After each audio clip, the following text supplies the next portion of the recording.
I think there is a direct correlation between costume design and fashion design in Indianapolis.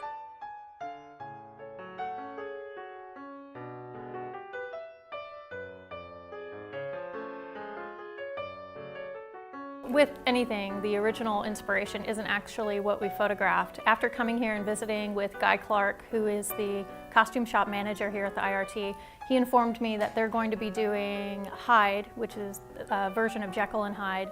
So I decided to skew the wardrobe to complement Hyde.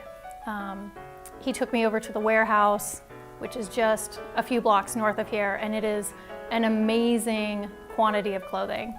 I mean, the 1920s, that whole flapper look is going to be really popular, and so my thought was that we would do kind of silent film and kind of skew that 20s look. But then once I saw this, turn of the 19th century wardrobe, knowing that they're going to do Hyde in September, it was kind of a no-brainer to do my modern interpretation of that and throwing in just a little bit of kind of a gothic twist, because I knew we'd be filming here in the IRT.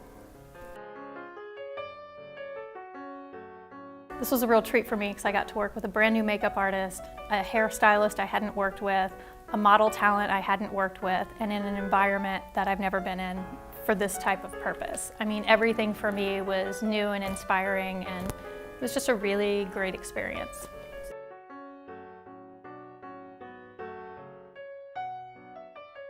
What I found really interesting after talking to Guy is he made a few points that really resonated with me, that reminded me how significant the fashion house here at the IRT is and its tie-in with pattern. And the first thing that he mentioned was haute couture, which is kind of a dying art except in theater. It's one of the few opportunities where you design a custom piece of clothing to be worn by a specific person. It is completely handmade and tailored for that person. So that's reason enough to include it in fashion. Then go so far as to provide jobs that are paying and sustainable and with benefits here in the city that are about fashion. So you can go to school, you can learn how to design, learn how to drape, and you can come here and make a living being a designer. And your gig changes all the time. And then the third thing was he took me around and he was introducing me to staff. And every time I met someone, they were from a different city. This is one of the few places in Indianapolis where we are bringing people from New York and giving them jobs. Everyone talks about going to New York to get work.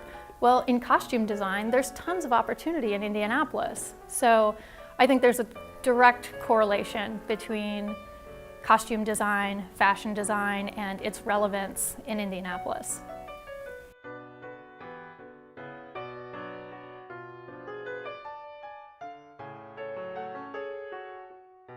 The makeup artist asked me what my favorite look was, and I guess I have two answers, because when I saw the pink fainting couch, I knew that I wanted to shoot on it. I knew what color I wanted to shoot on it. I knew who I wanted to shoot on it. I just didn't know how it was going to look when we put it on the stage, and it just blew me away. But other than that look, I would say that probably Emily with her, black on white, white on black, kind of linear looking dress was my favorite.